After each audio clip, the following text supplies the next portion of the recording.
Il y a quelques temps, pratiquement un an aujourd'hui, on m'a proposé de vivre une expérience complètement folle. Partir 2 semaines au Brésil pour filmer l'une des unités les plus prestigieuses du monde, la BOPE. Mais ça, on en parlera plus tard. L'idée de base était surtout de partir au Brésil afin d'échanger humainement et techniquement avec les différentes unités que nous rencontrerons là-bas. L'objectif était de pouvoir apporter une vision nouvelle dans un pays qui est bien différent de la France. Pour info, le Brésil est devenu l'un des 10 pays les plus violents du monde avec 7 homicides par heure en moyenne. Et être policier dans un pays comme celui-là, peu importe sa spécialité, ça n'est vraiment pas une chose facile. Chaque année, c'est environ 400 policiers qui se font tuer et la plupart c'est sur leur temps de repos. On pourrait alors se dire que les formations pour les forces de l'ordre là-bas sont à la hauteur de la violence du pays, mais malheureusement, c'est pas vraiment le cas. Lors de la préparation de ce voyage, on m'a fait part d'une information que j'ai trouvée assez folle. Les munitions perçues par les différents policiers brésiliens sont utilisables en service, mais aussi en stand de tir. C'est-à-dire qu'un policier brésilien, s'il va en stand de tir et qu'il crame 20 de ses cartouches, eh bien il lui restera que 30 de ses cartouches pour le service, si sa dotation annuelle était de 50 par exemple. Je peux donc tout à fait comprendre qu'un policier brésilien n'ait pas forcément envie d'aller en stand de tir dépenser le peu de cartouches qu'il a dans ses chargeurs pour patrouiller. C'est complètement impensable en France, et très sincèrement, ça fait froid dans le dos.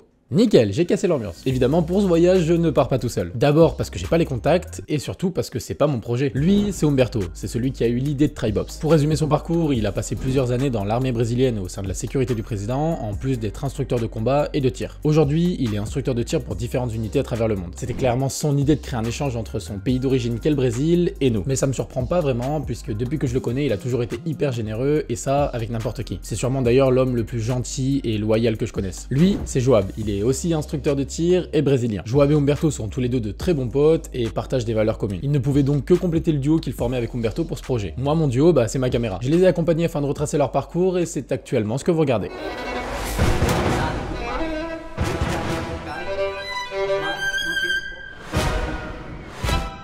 Bon, tout ce qu'il y a là, c'est ce qui est censé rentrer dans ces 2 sacs. On va faire au mieux, hein. Bon, j'ai réussi à tout faire rentrer dans la valise, ce qui est pas trop mal. Il me reste tout ça à rentrer dans ce petit sac. Tant que j'ai ma caméra, mes objectifs et mon stabilisateur qui est à l'intérieur, je pense qu'il n'y a rien qui peut m'arriver. Et puis dans tous les cas, il faut que demain je prenne mon ordinateur et ma tablette. Ok, tout est rentré juste là. Et c'est pas trop mal. Je viens de passer le truc d'embarquement, le check-in et tout. Et le truc, c'est qu'ils font des détections de poudre en fait sur le corps, d'armes à feu, d'explosifs et tout et tout. Et moi, je suis ressorti semi-positif. Ils m'ont posé des questions et tout. Je leur ai juste dit que j'étais tireur sportif. Rien de bien fou. Mais bon, c'est un peu chiant. Je suis donc parti au Brésil afin de rejoindre Humberto et Joab, qui étaient déjà sur place à ce moment-là. Et de 2 vols. Mais du coup, je comprends pas le portugais, donc je sais pas où je vais.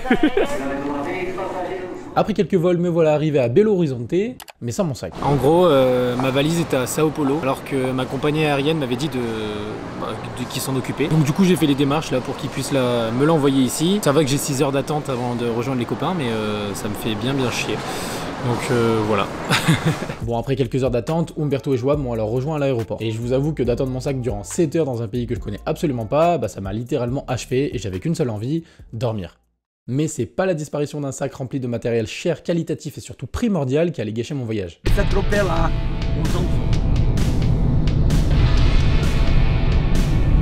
Dès le premier jour, on a eu la chance de visiter cet immense bâtiment. Malheureusement, j'ai pas vraiment eu l'autorisation de filmer à l'intérieur et vous pouvez retrouver aucune image sur internet. Et c'est bien normal au vu de l'importance qu'il présente. Il s'agit de la cité administrative de Belo Horizonte. C'est en quelque sorte un centre opérationnel qui reçoit tous les appels de la ville et qui dispatche aux unités compétentes les différentes missions effectuées. Et le truc intéressant, c'est qu'il y a différents échelons au sein de ce bâtiment. Les appels classiques sont traités par le premier échelon, puis les appels plus complexes sont transférés au second échelon, et ainsi de suite. En gros, on peut voir ça comme une sorte d'entonnoir. Et cet entonnoir, il permet principalement de rediriger vers les services compétents. Ici, police civile, militaire, judiciaire et les secours travaillent dans le même bureau afin de limiter les temps d'intervention. Je connais pas réellement le nombre d'appels qu'il y a dans un centre opérationnel français par jour, mais là, pour vous donner une idée, il était 10 h du matin, ils avaient déjà reçu 3000 appels. Pour moi, c'est énorme, mais j'ai pas réellement de comparatif. Après, c'est pas vraiment comparable, puisque la région à elle seule, elle est plus grande que la France. Et pour qu'un service comme celui-ci tourne correctement, il faudrait une organisation solide où chaque personnel connaît son poste parfaitement, et ce depuis des années. Mais malheureusement, c'est pas vraiment possible. À chaque période d'élection et de changement de pouvoir, tous les personnels travaillant dans ces bureaux sont changés de poste. Mais l'ensemble des personnes que nous avons vues durant la visite se battent pour prolonger la durée de vie de leur poste afin d'économiser du temps, de l'argent et de l'énergie. Aussi, durant notre séjour, on a eu l'occasion d'interviewer de nombreuses personnes afin de recueillir leurs ressentis sur l'échange que nous avons pu avoir avec eux durant certaines formations qu'Humberto et Joab ont dispensées. Meu nome é Patrícia,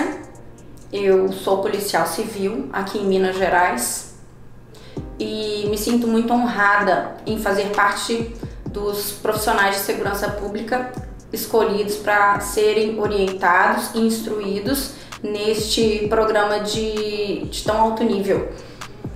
Foi programa muito interessante, muito bacana, que proporcionou uma interatividade entre as forças de segurança que uniu mais os colegas de forças diferentes. Esteve presente Polícia Penal, Polícia Militar, Polícia Civil. E essa união é importante para nós no dia a dia, principalmente para mim que trabalho dentro de uma especializada. E acredito que trouxe ensinamentos tanto profissionais táticos, quanto da parte da interatividade, da conexão que vamos poder levar para toda uma vida aí. Boa tarde, meu nome é Bernardo, eu sou investigador de polícia aqui na Polícia Civil de Minas Gerais, sou lotado na Delegacia de Homicídio de Santa Luzia. Na semana passada eu tive a oportunidade de participar do treinamento e da troca de experiência do projeto Trip Ops, um projeto muito bacana, eu não conhecia. Uma troca de experiências, não só com relação aos instrutores, mas uma troca de experiências fundamental com relação àqueles colegas, com os principais núcleos de segurança pública de Minas. Um treinamento voltado para a realidade de cada um, né, um combate de alta intensidade.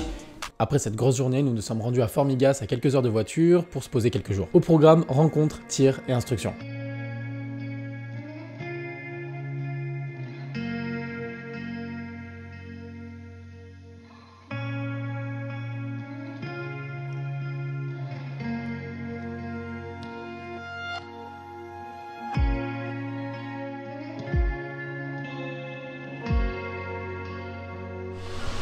Bon, déjà, il fait super beau et super chaud au Brésil, mais ça vous devez le voir. Regardez-moi ce ciel bleu, c'est magnifique. Il y a beaucoup de motos. Bref, j'espère que la circulation va pas faire trop de bruit. On est au stand de tir Target qui est juste ici avec Humberto et Jo. Joab s'est occupé de la partie tir toute la matinée et cet après-midi c'est Humberto qui s'occupe de la partie combat. Enfin le nom c'est plus situation de haute intensité avec justement des situations où il va falloir se dégager de quelqu'un qui essaie de se saisir de votre arme. En fait c'est assez cool parce qu'ils ont une pédagogie qui est vraiment très bonne, que ce soit sur la partie tir ou la partie combat. Ils sont assez complémentaires les deux et je trouve que le cours est vraiment passionnant alors que je ne comprends rien. C'est pour dire qu'ils sont assez bons. Petite précision d'ailleurs là-dessus. Vous allez beaucoup nous voir donner des cours ou des formations. Enfin quand je dis nous, c'est surtout eux. Mais comprenez bien qu'aucun policier, militaire ou autre n'a dépensé d'argent pour ça. Toutes les formations dispensées par Humberto et Joab ont été faites de façon à offrir des techniques et des axes d'amélioration aux unités opérationnelles afin de pouvoir se protéger et protéger quiconque de la meilleure des façons, et tout ça gratuitement. Mais alors comment on finance les trajets, les munitions, la location des stands? Eh bien grâce au sponsoring. Attendez-vous à voir pas mal de marques dans cette vidéo.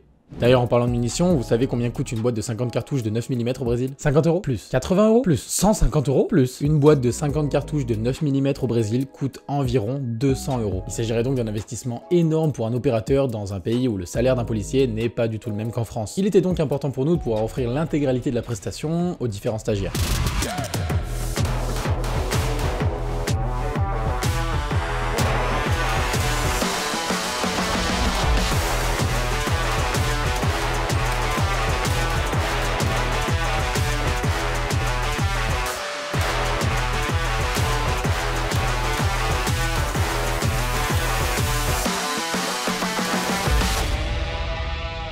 À la fin de la formation, nous avons pu remettre des diplômes à l'ensemble des stagiaires pour leur laisser un souvenir. Ce sont toujours des moments forts en émotion puisqu'on peut voir dans le regard des mecs un réel plaisir d'avoir pu participer à une journée comme celle-ci.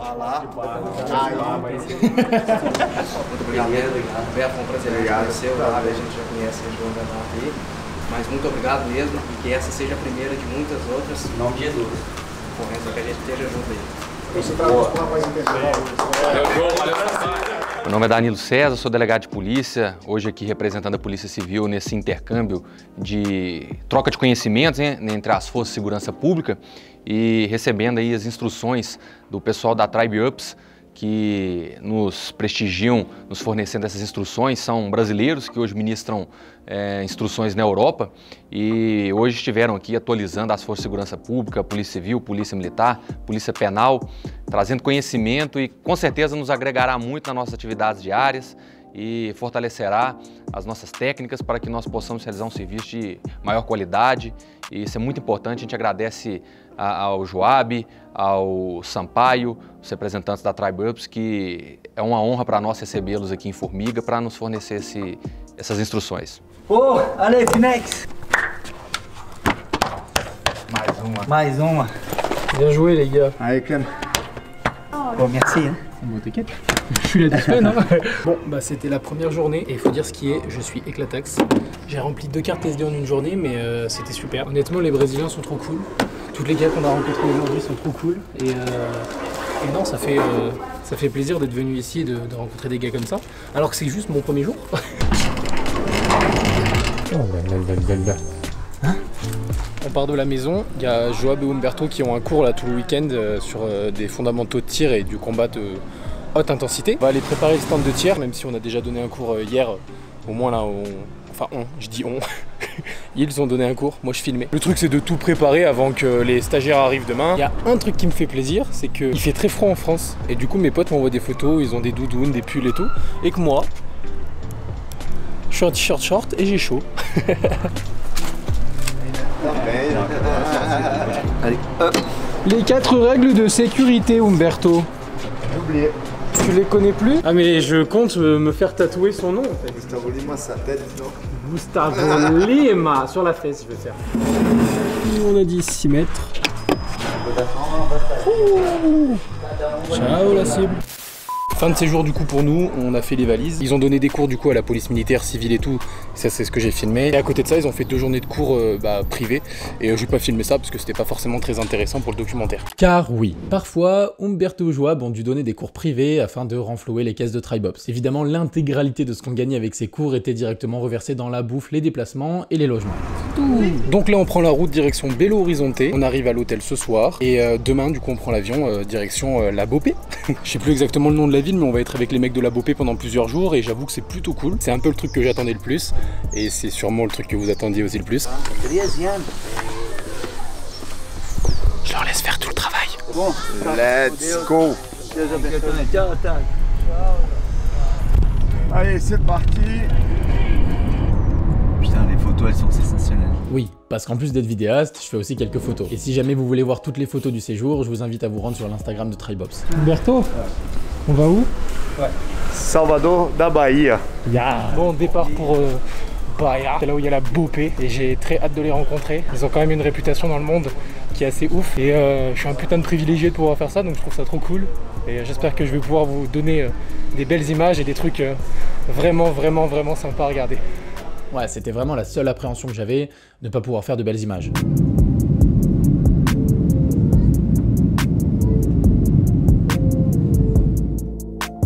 Cette fois j'ai mon bagage et ça c'est plutôt cool.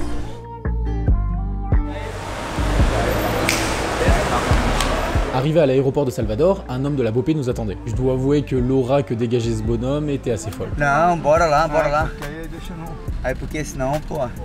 Ça y est, nous étions désormais en route pour la Bopé. D'ailleurs, est-ce que tu sais réellement ce qu'est la Bopé? Tout d'abord, remettons les choses dans leur contexte. La Bopé n'est pas active sur l'ensemble du territoire brésilien. Chaque état a sous son contrôle 2 types de police. Une police civile et une police militaire qui ont pour rôle premier de maintenir l'ordre public dans l'état. La police militaire comprend plusieurs corps, dont la médiatique Bopé. Pour entrer à la Bopé, chaque candidat doit être membre d'un corps de la police militaire depuis au moins 10 ans, avoir une excellente condition physique, médicale et psychologique. Le prétendant doit ensuite suivre 2 cours pour espérer intégrer l'unité. Un cours d'opération spéciale pouvant aller de 3 à 6 mois. Pendant cette période, l'aspirant est formé à des types d'interventions en zone de conflit et à des sauvetages d'otages. Le second cours s'étend sur 4 semaines et forme à des interventions tactiques. La formation est très sélective et seul un petit nombre de personnes parvient à incorporer les troupes spéciales. Pour tenir le rythme et rester toujours prêt à la moindre intervention, la Bopé suit un entraînement spécifique. Elle s'exerce plusieurs fois par semaine dans la favela. Si tu vois pas ce qu'est une favela, c'est en gros une zone majoritairement occupée par une population à bas revenus et caractérisée par la précarité des infrastructures et des rues étroites. De cette façon, les membres du bataillon spécial rôdent leur tactique et se familiarisent avec la topographie particulière des bidonvilles qui constitueront leur scène d'opération à venir. Ces entraînements permettent aux nouvelles recrues de s'habituer à combattre dans de petits espaces, d'apprendre à se protéger dans un endroit où les abris sont rares et le danger omniprésent. Le maniement des armes, le JJB et le combat de rue sont inscrits dans la formation, ce qui explique que la Bopé soit considérée comme la meilleure troupe militaire au monde dans la gestion des problèmes en bidonville. Une des forces de la Bopé, au-delà de son efficacité, c'est l'image que dégage le bataillon. Son emblème parle de lui-même. Il représente une tête de mort dans laquelle est enfoncé un couteau, entouré de 2 pistolets. Les opérations de la Bopé suivent essentiellement une même trame. Il faut frapper vite et fort. Généralement, les interventions de ces troupes spéciales surviennent à l'aurore. Les routes aux alentours sont fermées, le trafic aérien est interrompu, les entrées et les sorties du bidonville sont sous surveillance. La Bopé entre alors en action. Le Caveirao, un camion blindé de 8 tonnes qui peut transporter jusqu'à 11 policiers, entre dans la favela. Est-ce que tu captes un peu la puissance de l'unité? Bref, revenons à notre documentaire.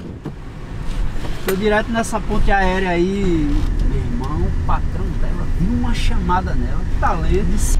voltou com um sorriso maior ainda para atender todo. Pour vous illustrer un peu, on est arrivé dans une sorte de caserne avec différents édifices. On a fait le tour en véhicule jusqu'à tomber sur un immense bâtiment recouvert de carrelage noir, celui de la Bopé. Il est placé dans une sorte d'enceinte réunissant différentes unités comme le bataillon de choc par exemple. Évidemment, le bataillon de la Bopé est complètement excentré du reste. Et ce qui est plutôt fou, c'est que même les membres des unités autour n'ont pas le droit de mettre les pieds là où moi j'ai pu les mettre. Évidemment, je dis pas ça pour me vanter, c'est juste pour que vous compreniez que ce que j'ai pu vivre, pour moi, c'est incroyable. Être avec une des unités les plus prestigieuses et les plus reconnues du monde dans un endroit où peu de personnes ont pu mettre les pieds, je vous avoue que c'est un peu spécial comme sentiment. Bom, velho, como é que tá o senhor? Opa, prazer, João Costa. Abraço. Tropa do interior, tropa do... Prazer, capitão desse rico aí é o... Beleza, sejam bem-vindos aí. Obrigado, capitão. L'équipe tem le responsable de l'équipe, le négociateur. Pô, trop bien. Le négo, Négo de la Bopé. Il dit pendant une période, il était bloqué parce qu'il pendant ce temps, il est tout seul. Il y avait des périodes, il y avait 2-3 interventions par semaine. E todos os instrutores Comme il est tout seul, il est 24 sur 24. Eu pedi só para ele fazer a imagem. À l'intérieur, il faut... À l'intérieur. Ici, en fait, c'est le bataillon de choc, c'est comme une espèce de CRS. Ouais. Et dedans, bah, là, tu as le bataillon des opérations spéciales. Là, à côté, c'est un mini... pas une prison, une espèce de prison, mais que pour les polices militaires. Ok. Pour ne pas être mélangé avec Ouais, les détenus. normal. Le mec qui met en taule et après il se trouve en taule. Ouais, il est dans la merde après.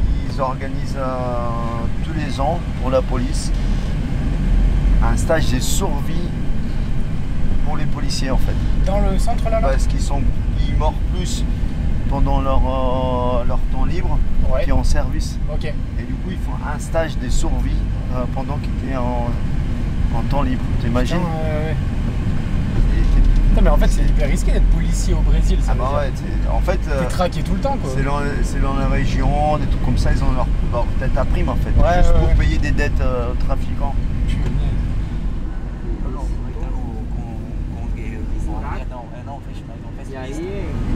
Dans sa ville, mais c'est où il habite, dans son quartier, mais c'est dans un quartier qui est commandé par les trafiquants.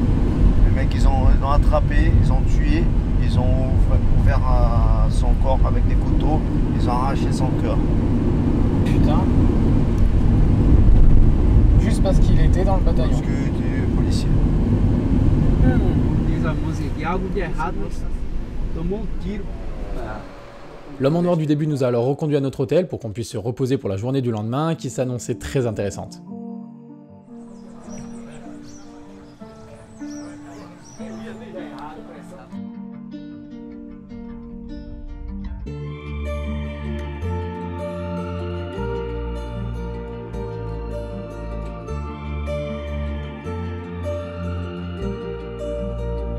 Yeah, shorty, what you died for me? Would you give me all you got? Would you lie for me? Or would you give me your emotions? Would you cry for me?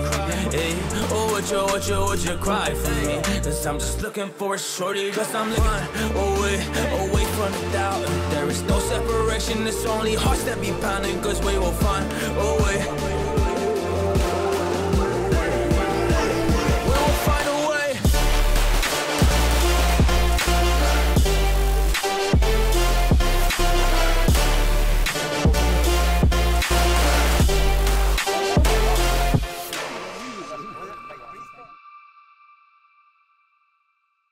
Cette journée fut incroyable. Ces mecs sont humbles, ces mecs sont bons et ces mecs sont gentils. Réellement, ce fut une expérience vraiment mémorable. Pouvoir filmer une séance d'entraînement et échanger avec eux sur des techniques d'intervention et de progression, pour moi c'est fou. Il y a 4 ans ou 5 ans, j'étais en train de gérer des divagations de vaches dans la montagne avec mes collègues du PSIG, et là je peux conseiller un mec de la Bopé sur sa prise en main ou la position de ses jambes. Pour en plus de ça, en échange, pouvoir discuter avec eux sur différentes interventions qu'ils ont pu avoir dans leur vie. Bref, c'est incroyable. Agradecer a disponibilidade de você, né?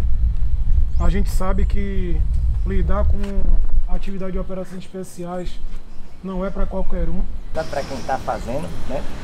E que a gente não pode jamais deixar de fazer, que é parabenizar quem merece e agradecer, né? Acho que são duas coisas aí que a gente precisa sempre levar conosco. Acho que no tocante à instrução para com os senhores, acho que o feedback aí já foi diversos, né? E mais uma vez, parabenizar os senhores, agradecer pelo tempo disponibilizado a nós. Mas para poder marcar esse momento, a gente preparou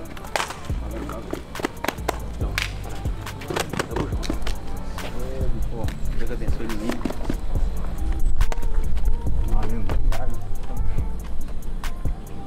Então, Deus abençoe o menino.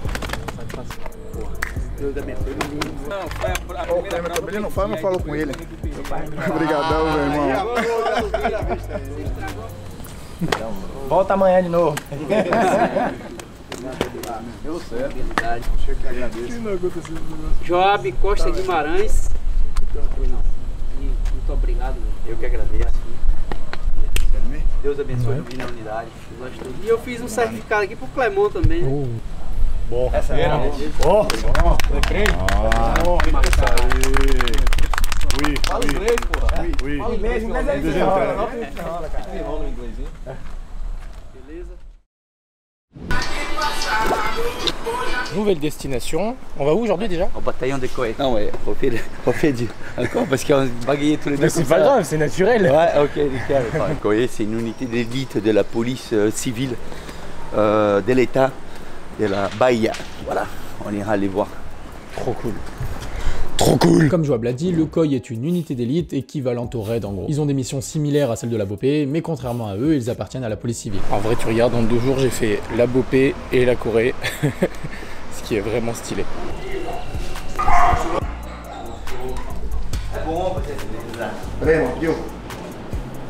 Lembra Serginho, pô. Serginho tá louco pra pegar uma porra dessa aí. Muito obrigado. Eu que agradeço. Parabéns pela bom retorno. Vocês vão montar logo. O pessoal aqui é dedicado, cara. Aqui tem um pessoalzinho diferente. Aqui você não vê nunca parado a unidade. Sempre tem alguém. Que Deus abençoe vocês. Obrigado por tudo. À l'intérieur, il a mis de la marijuana. Okay. Il a placé dans un des tubes la mission du chien. Il doit les trouver. Voilà. Ok. Aí a gente vai fazer a pista aí, eu vou pegar ela ali. E a gente vai fazer o trabalho. Deixa eu pegar ela. Comme il raconte, tu vois ce mec-là avec la tête de fou, habillé en noir, dans l'aéroport avec un petit chien comme ça pour faire la détection.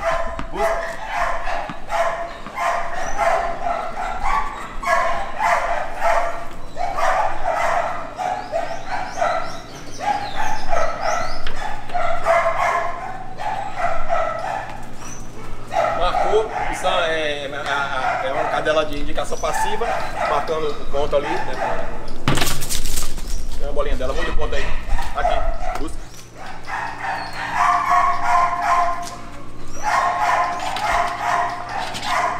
Vou pegar a cadela bem dentro da lista. A gente tem feito voo doméstico com ela. Meu nome é Douglas Piton, atualmente eu sou coordenador de operações aqui da Coordenação de Operações Especiais na Polícia Civil do Estado da Bahia. Dentro da estrutura de segurança pública do Estado da Bahia, a gente tem 2 unidades vinculadas às operações especiais, ou seja, aquelas que fazem intervenção em ocorrências de altíssima complexidade. Uma delas é o BOP, que é vinculada à Polícia Militar do Estado da Bahia, e a outra é a Coordenação de Operações Especiais vinculada à Polícia Civil do Estado da Bahia. Então a gente é ligado diretamente à Delegacia Geral, que é quem faz o nosso acionamento de maneira que a gente possa intervir nas ocorrências e dar apoio aos departamentos de polícia em ocorrências que necessitem um atendimento mais específico e de alta complexidade, né? Eu iniciei minha atividade no Exército, eu passei 8 anos no Exército Brasileiro, saí do Exército Brasileiro, ingressei na Polícia Militar do Estado do Rio de Janeiro, tive a oportunidade de operar durante alguns anos compondo os quadros do Grupamento Tático de Ações Rápidas do Batalhão de Choque da Polícia Militar do Estado do Rio de Janeiro. Então eu tive a experiência de intervenção nos principais processos de pacificação dos morros carioca. Por eu ser filho da terra, sou soteropolitano, meu pai é policial civil, fiz o concurso com a Polícia Civil, vim para a Polícia Civil aqui do Estado da Bahia e atualmente estou aqui na Coordenação de Operações Especiais. Ao longo desse período aí tive a oportunidade de fazer o curso de Operações Especiais que me capacitou a hoje estar aqui na minha unidade e outros cursos voltados a essa área, né, operacional, né, de explosivo, de atirador, etc. E é muito importante a gente manter esse intercâmbio com operadores que vivenciam, mesmo que em locais diferentes, a nossa mesma realidade. Nós carecemos de muitos meios, seja o meio que é o do logístico, o melhor armamento, o melhor equipamento, o melhor uniforme, e das técnicas necessárias para as intervenções nesses ambientes hostis. E o que eu falo, meu irmão, quando a gente sai aqui, a gente é o último recurso. O último recurso é, eu não posso falhar. Se o Estado, com todo o seu aparato político, de polícia, todo o seu aparato de segurança pública, não teve capacidade de dar frente àquele evento crítico, e está dizendo para mim que eu sou a última linha de defesa dele, que eu tenho que ir para resolver, não existe possibilidade de eu sair daqui e não resolver, pô. Olha, irmão, copo da unidade para tomar cerveja hoje, aí quando for tomar cerveja, vai falar, caralho, os caras do COI já desenrolaram a cerveja. Você representando a unidade, com parte do nosso projeto, hoje a gente vai falar mais em detalhe. Tribops é uma tribo de operacionais exatamente com esse objetivo, que é rodar o mundo. A gente já tem quem trabalha com a galera do grupo antiterrorismo, operações especiais na Romênia, na Alemanha, Suíça, França.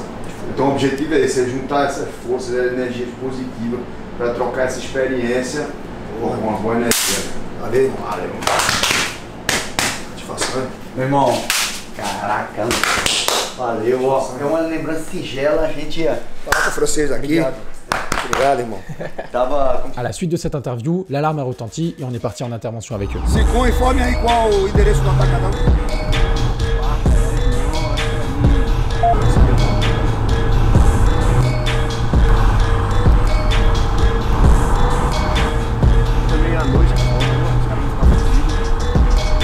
Ils étaient pas du tout sur une inter, c'était carrément pour nous emmener au stand de tir. Les plaquettes de frein, elles puent la mort. En vrai, des inters rapides, j'en ai fait quelques-unes en gendarmerie. Là, leur véhicule, il est mastoc, et ils frôlaient les voitures. On devait mettre 1 heure à peu près pour aller au stand, on a mis 15 minutes. Sabe que como churrasco, a gente alinha muita coisa pros outros, entendeu? Muito obrigado. Valeu, irmão, tamo junto. On est donc parti à la découverte du club de tir Spartan qui nous accueillait pour 2 jours de formation et qui est un des plus grands stands de tir de la ville. Et c'est d'ailleurs ici qu'on a rencontré la personne la plus forte de ce voyage à mes yeux. Tirei o uniforme e fui pra casa. Quando chegou na porta de casa, eu vi uma batida no vidro traseiro. Só que eu olhei pro retrovisor e achei que seria um acidente. Lê aí pra você ver um acidente, sei lá, colizinho no fundo do meu carro. Eu falei, poxa, eu não vou nem ligar, só que aí ele bateu pra eu parar. Aí colou na porta do vidro da frente e efetuou 3 disparos de 9mm. Esse disparo, quando eu senti que tá sendo baleado pelo cheiro da pólvora.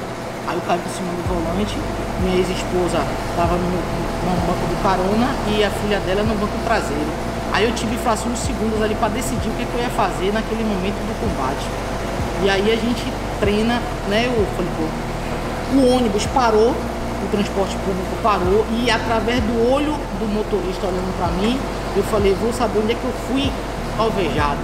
Me pegou no pescoço, aí saiu muito sangue. E tinha perdido o horário de pagar o armamento pro pessoal de serviço. Ele, não, pô, você tá no hospital, foi baleado, não sei o quê. Aí beleza, mas antes disso, eu só descobri que eu tava na cadeira de roda pelo médico. Esse paciente aqui tá paraplégico por arma de fogo, eu entubado, amarrado. Eu falei, aí eu tive um grande mentor, foi o Piton que trouxe vocês, e ele falou, Kelone, quando você estiver no combate ou na vida, que o problema se instalar, não foque nele, foque na solução. O que você pode fazer nesse momento para você conseguir vencer a guerra? Aí eu fui, aí trabalhei minha mente na cadeira de roda e comecei a trabalhar minha mente para minha esposa me largar. E foi dito certo, ela me largou, tirou a filha dela de mim e eu tive que conviver dentro do hospital do exército por 4 meses, só o soldado dormindo comigo, sem nada mais. E aí fiquei na merda, só que aí eu fui vencendo um dia de cada vez.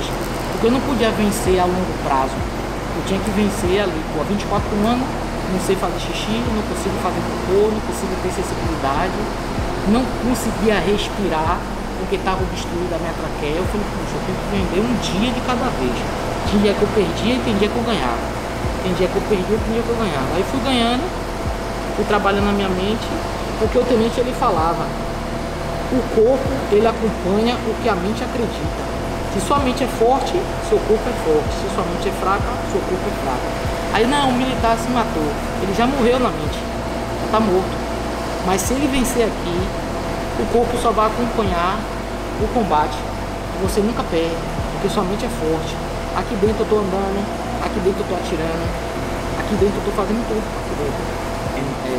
Não, cara, testemunho do caralho. Símbolo dos comandos a gente ouvia direto. E meu brother, o que a gente puder fazer aí. Un sacré mec, moi je vous le dis. Nouvelle journée aujourd'hui, direction le stand de tir dans lequel on est allé hier, où le COI nous a amené. On y va pour travailler cette fois. Umberto et Joab vont donner un cours à des policiers militaires, civils. Il y aura aussi l'armée de l'air, en gros, l'armée de terre, la marine. Et il y a combien de stagiaires aujourd'hui? 15 de stagiaires aujourd'hui. Du coup, ça va être une très bonne journée. En plus, le stand est sympa, les gens sont sympas, et il y a des boissons règnes. Et ça, c'est plutôt chouette. Et ils font des super t-shirts.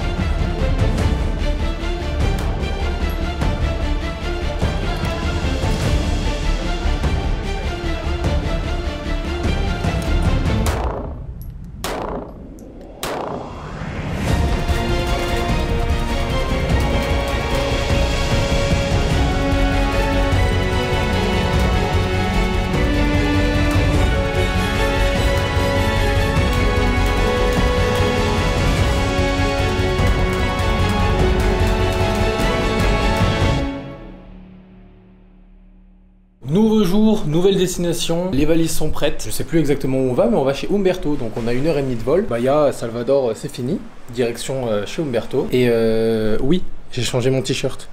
D'accord? Il est lavé. C'est tout. C'est quoi le nom de la ville déjà? Recife. Recife. Et c'est chez lui. Vu qu'on est chez Umberto, je crois qu'on va faire beaucoup trop la fête. Déjà qu'on a fait beaucoup la fête, là ça va être encore pire. Ça va être génial. Oh.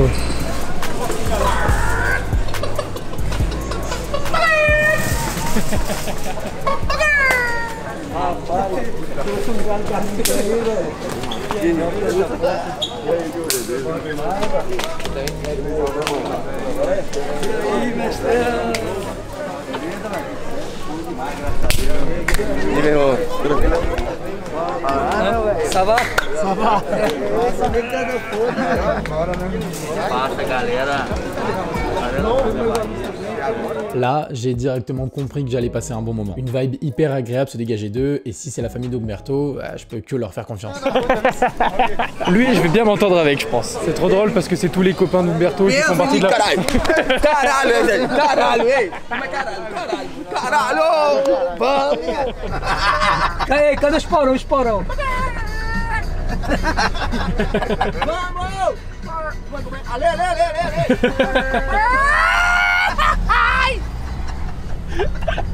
Não, é hereditariedade.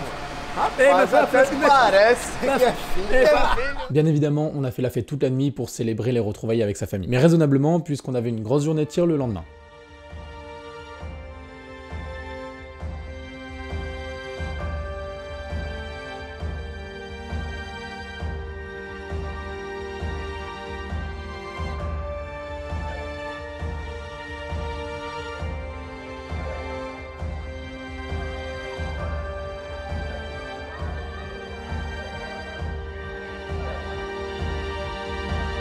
Yo, aujourd'hui on est dans un stand de tir vraiment différent, comme vous pouvez le voir ici. Il est très grand et c'est trop cool puisqu'on est avec les membres de la Corée qui sont les potes d'Umberto tout simplement. Enfin, c'est même pas des potes, c'est des frères. Joab est en train de leur faire un cours sur des fondamentaux de tir, et cet après-midi c'est Umberto qui fait un cours sur du combat de haute intensité comme d'habitude, et moi je filme et je suis très content. Pour la faire simple, le corps est une unité d'intervention spéciale ayant pour mission des opérations contre le crime organisé, des arrestations à haut risque, des libérations d'otages, de l'escorte de personnalité et des opérations antiterroristes. Bref, c'est une super unité encore une fois. À chaque jour où ils donnent des cours, en fait, l'ambiance est vraiment au top. Bref, ils vont tirer. Je remets mes super protections. Et on se retrouve tout à l'heure. Aïe aïe aïe. C'est pas grave.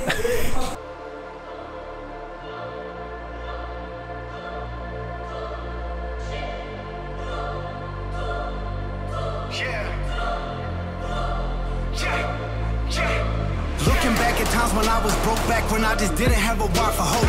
Credit cards, max bills piling up, and I really didn't let nobody know. Wife in tears, what you crying for? Selling drugs and rap, the only life I know. I used to tell her that I got us, I promised and I hit the road, but I didn't know I would blow. Now I got meals in the bag and a fan that I gotta provide for when I get dough. And I really gotta deal with the stress and the debt that I left myself with when I was broke. I'm sick and tired tired of poverty. I got a million that hiding inside of me. I gotta break up the chains and cut me the range, interior ivory. I'm doing this till they tired of me. Honestly, I've been here giving you all of me. So your opinion don't bother me. Look at where I'ma be. I am a boss like whoa.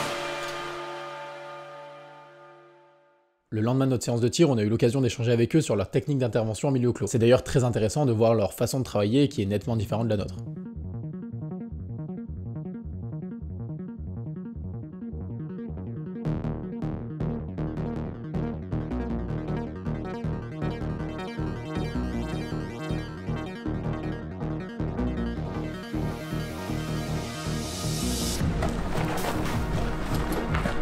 Da configuração batendo, pegando o local do primeiro, errado. Agora eu matou o chão. Vai pro chão. E entrei e empurrei.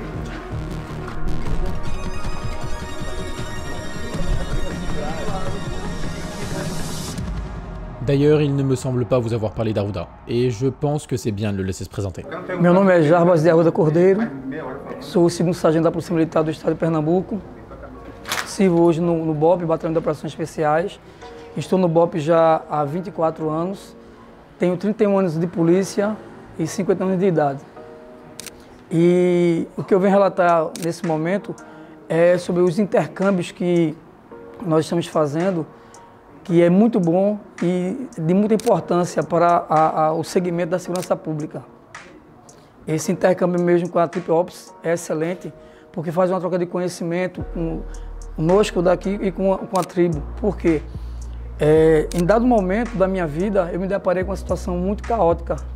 E foi um confronto imenso e que eu pude ter êxito nas ações com o conhecimento que eu já tinha e com o conhecimento que foi adquirido com a Trip Ops. Nesse momento, a gente conseguiu se livrar daquela ação, onde eu fui alvejado nessa ação e fui promovido por bravura. Essa é uma situação que é muito importante, essa troca de relacionamento, de intercâmbio com a Europa e com a gente aqui do Brasil, para que nós possamos juntos construir conhecimento e melhorar a nossa aptidão técnica e tática para combater a criminalidade por todo o mundo.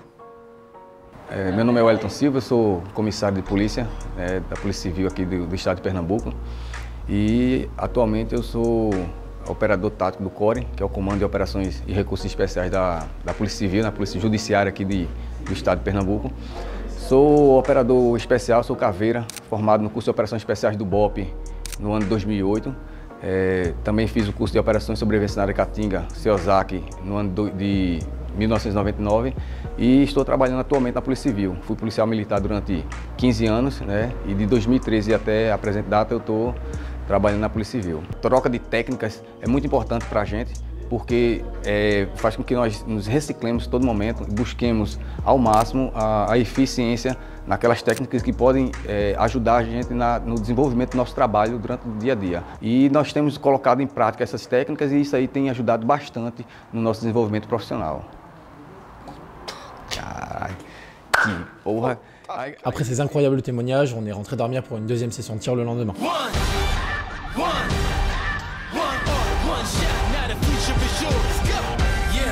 I was building on a lecture, verses coming daily under pressure. Working on applying the scheme, the true style trademark is at the edge of your dreams. I'm talking one shot for the kill, the breeze cut, freeze up, straight drop in the chill. Shot, now the future is yours, go! Yeah, it's one shot, now the future is yours, go! Mas, isso aqui é uma de coração. Valeu, meu. Mais uma vez aí, muito obrigado. Diga ele que tá usado e tá com seu cheiro. Não tá usado, isso aí é nova.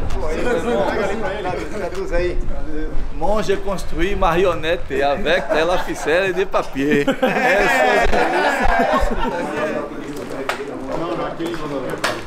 Encore de super rencontres, encore une super journée, mais il est désormais temps de partir d'ici. Une autre ville et d'autres échanges nous attendent d'ailleurs.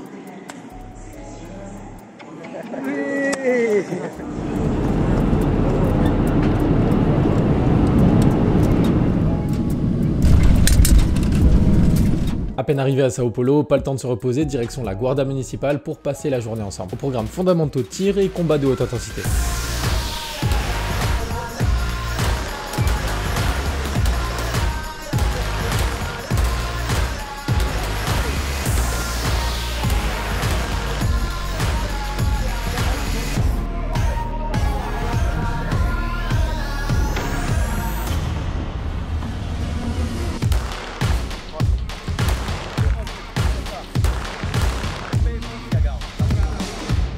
Le lendemain, on est parti à la rencontre de la Guardia Civile pour tirer quelques cartouches. Ce fut une journée hyper intéressante puisque de nombreuses spécialités étaient présentes. Maître chien, groupe tactique à moto, Romu, la télévision locale était même sur le stand pour faire un reportage. Et d'ailleurs, Humberto a même eu l'occasion de présenter le projet Tribops comme il se doit. Homens das tropas especializadas da Guarda Municipal de Barueri participaram de curso de reciclagem.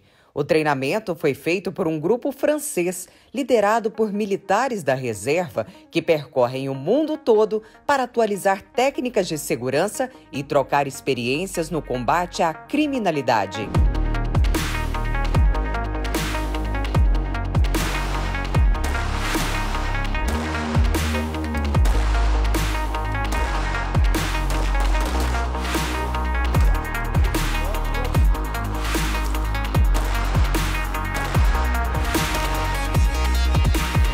Muitas vezes aqui a gente vai para um treinamento de base e a pessoa fala, pô, de novo treinar isso, de novo treinar aquilo, eu já aprendi isso lá e tal. Então a gente serve de experiência para mim mesmo, né?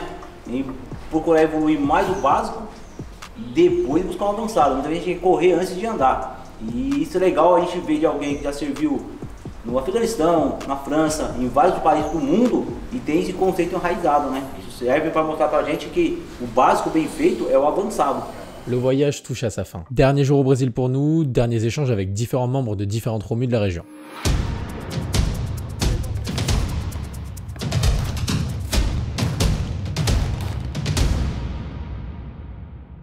Avant de finir cette vidéo, je vous laisse sur les dernières interviews effectuées sur place. Pessoal, boa tarde.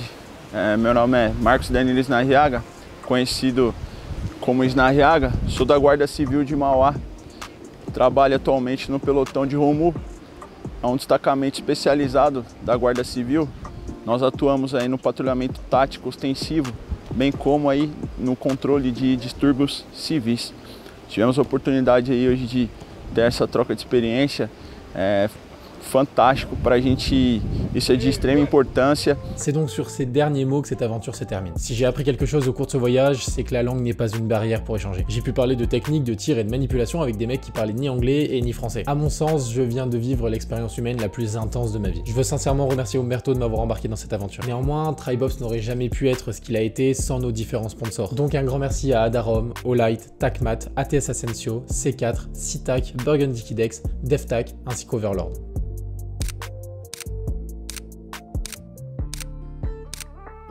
L'ensemble de ces partenaires nous ont permis de réaliser cette vidéo. J'espère sincèrement que ce projet vous a plu. C'était Tribops. Tchuss!